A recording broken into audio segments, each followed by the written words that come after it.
శ్రీ శివసాయిబాబా జ్యోతిష్యాలయం ఎటువంటి సమస్యలకైనా 100% పరిష్కారం లభించును. ప్రేమ, పెళ్లి, ఆరోగ్యం, వ్యాపారం, ఉద్యోగం, సంతానం, వ్యవసాయం, భార్యాభర్తల సమస్యలు, చెడు దృష్టి, స్త్రీ పురుష వశీకరణం 100% గ్యారంటీ. గురూజీ గారి ఫోన్ నెంబర్ 9764639967. ఓం సాయిరామ్. సమర్థ సద్గురు సాయినాథ్ మహారాజ్ కీ జై. సాయిబాబా భక్తులందరూ కూడా నమస్కారం అండి. సాయినాథుని ఆశీస్సులతో అందరూ కూడా సుఖంగా, సంతోషంగా, అష్టైశ్వర్య, ఆరోగ్య అభివృద్ధితో ఉండాలని మనస్ఫూర్తిగా కోరుకుంటూ ఈరోజు ఈ వీడియోని మొదలు పెడుతున్నాను. ఈరోజు వీడియో ఏంటంటే, సుడిగుండం నుంచి నన్ను కాపాడడానికి వస్తున్నాను బిడ్డ, మనస్ఫూర్తిగా ఆహ్వానించు. నీ సాయిని తండ్రిగా భావిస్తే ఇప్పుడే విను అని మన బాబాగారైతే ఈరోజు మనకి చాలా అద్భుతమైనటువంటి సందేశంతో అయితే మన ముందుకు వచ్చారండి. మరి మన బాబాగారు ఈరోజు మనకి ఎలాంటి సందేశం అందించాలి అనుకుంటున్నారో ఆయన మాటల ద్వారానే విందాము. ఆయన మాటలు వినే ముందుగా ఈ వీడియో కనుక నచ్చినట్లయితే లైక్ చేసి షేర్ చేయండి. మరిన్ని వీడియోస్ కోసం మన ఛానల్ని సబ్స్క్రైబ్ చేసుకుని మాకు కొంచెం సపోర్ట్ చేయండి. మరి మన బాబాగారి సందేశం ఏంటంటే, బిడ్డ, నీకు ఎవ్వరూ లేరని బాధపడకమ్మా.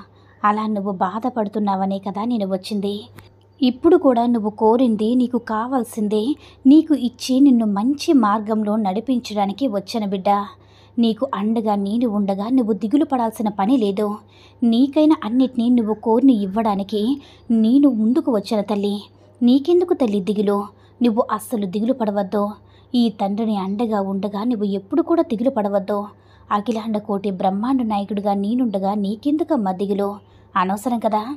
నువ్వు నన్ను తలుచుకున్న వెంటనే నీ చిక్కులన్నీ నేను తీరుస్తాను.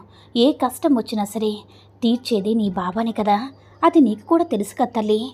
ఆ విషయాలన్నీ కూడా తెలిసి నువ్వు మళ్ళీ అందరిలానే ఆలోచిస్తున్నావు చూడు తల్లి.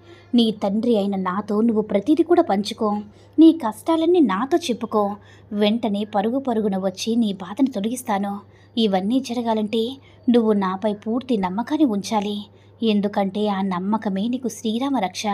ఏంటి బాబా, మీ మీద నమ్మకం లేదు అనుకుంటున్నావా? చూడు బిడ్డ, నమ్మకంగా ఉంటున్నావంటే దాని అర్థమేంటో తెలుసుకో తల్లి. నీ జీవితంలో ఏం జరుగుతుందో అన్నీ కూడా నాకు చెప్తున్నావు. ఆ తర్వాత నా బాబా తీరుస్తాడా లేదనేది నువ్వు అనుమానం చెందుతూ ఉన్నావు తల్లి. ఎన్నోసార్లు చెప్పాను.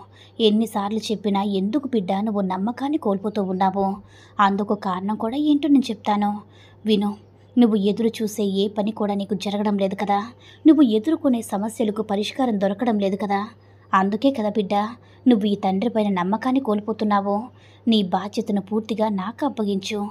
నేను చూసుకుంటానమ్మా. నీకు సరిగ్గా జరగవలసిన సమయంలో అన్నీ కూడా జరిపిస్తాను. నువ్వు అనుకున్న వెంటనే ఏదీ జరగదు కదా. దానికంటూ ఒక సమయం రావాలి. ఆ సమయం రావానే అన్నీ కూడా సరిగ్గా జరుగుతాయి. ఆ సమయానికి అన్నింటినీ కూడా సరిచేసి నేను స్వయంగా నీ చేతికి అందిస్తాను. నీకోసం ఒక ఆనందకరమైన వార్త ఎదురు చూస్తూ ఉందమ్మా. ఆశీర్వాదంతో అంతా నీకు నచ్చినట్టుగా ఉంటుంది. ఏదైనా మంచి పని మొదలయ్యేటప్పుడు ఒక్కసారి నాకు చెప్పు. అందుకు బాబా అని సందేహంలో ఉన్నావా? ఏమీ లేదు తల్లి. అది నువ్వు చెయ్యాలా వద్దని నేను నిర్ణయిస్తాను. దానివల్ల నీకు భవిష్యత్తులో మంచి జరుగుతుందా చెడు జరుగుతుందా అని నిర్ణయించి కేవలం నీకు ఏదైతే మంచి జరుగుతుందో ఆ సలహాని ఇస్తానో ఆ పని మాత్రమే చేయమంటారు. ఇప్పుడు అర్థమైందా బిడ్డ?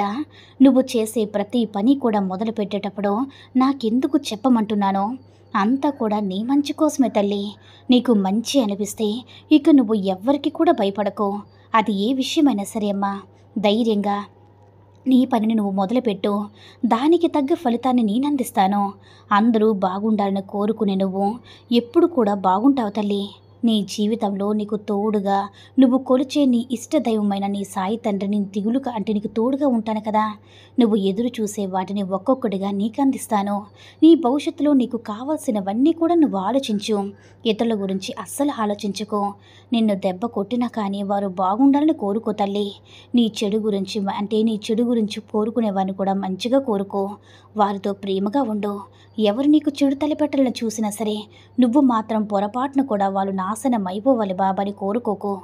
అందులో బాగుండాలి, అందులో నేనుండాలి అనే మంచితనమే నిన్ను ఉన్నత స్థాయిలో నిలబెడుతుందమ్మా. ఇప్పుడు నీకున్నటువంటి ఆర్థిక ఇబ్బందులన్నీ ఉన్నాయి కదా, అవి కూడా నాకు తెలుసు. అవన్నీ తొలగించి నీ జీవితం సిరి సంపదలతో ఆనందంగా ఉండేలా నేను చేస్తాను బిడ్డ. నీ పాపాలను తొలగించి సంతోషాన్ని నీకు అందిస్తాను. ఎవరైనా నువ్వు చేసే పని తప్పని చెప్తే ఒక్కసారి ఆలోచించమ్మా. నిజంగానే తప్పు ఉంటే దాన్ని సరిదిద్దుకో. నువ్వు ఆలోచించక తప్పదు. అంతేగాని వారితో వివాదం మాత్రం పెట్టుకోవద్దు. ఎందుకంటే ఎవరైనా నీకు మంచి చెప్తారో, ఎవరు నీకు చెడు చెప్తారో గుర్తించలేవు కదా.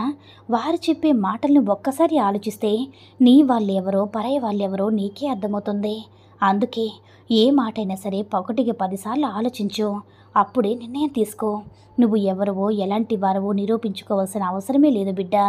ఈ ప్రపంచంలో నలుగురు 4 విధాలుగా ఉంటారు, 4 రకాలుగా మాట్లాడతారు. ఎవరైనా నీతో మాట్లాడితే వారిని కోపగించుకోకు.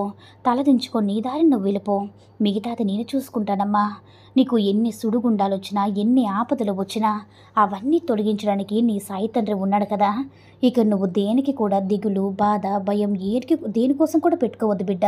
సంతోషంగా ఉండు అని మన బాబాగారైతే ఈరోజు మనకి అద్భుతమైనటువంటి సందేశాన్ని అయితే అందించారండి. సాయి మహిమల ద్వారా వచ్చిన ఈ సందేశం మీ అందరూ కూడా నచ్చిందని అనుకుంటున్నాను. ఈ వీడియో కనుక నచ్చినట్లయితే లైక్ చేసి షేర్ చేయండి. మరిన్ని వీడియోస్ కోసం మన ఛానల్ని సబ్స్క్రైబ్ చేసుకుని మాకు కొంచెం సపోర్ట్ చేయండి. ధన్యవాదములు.